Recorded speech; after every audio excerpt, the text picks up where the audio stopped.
এই কি গো?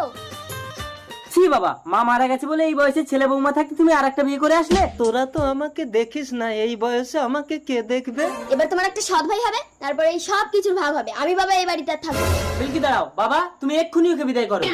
আমাদের তো ফুলসজ্জা হয়ে গেছে বাচ্চু। তোমরা আমাকে তাড়িয়ে দিও না, আমার কেউ নেই। আমাকে দেখতে হবে না বৌমা, তোমার শাওরিকে দুটো খেতে দিও। আমি কলকাতায় কাজে চলে যাচ্ছি, আসি গো। স্বামী, ঠাকার নাকা কান্না কাঁদতে হবে না। ভেতরে গিয়ে কাপড় পাল্টে ঘরের সব কাজবাজ গুলো করো। এই চলে এসো। এই যে সৎ শাশুড়ি, আমার জন্য একটু পায়খানার জল তুলে আনো তো। দাও বৌমা, এনে দিচ্ছি। কি গো, আমাদের কি একটা বাচ্চা কাচ্চা হবে না? চলো ভেতরে গিয়ে চেষ্টা করি।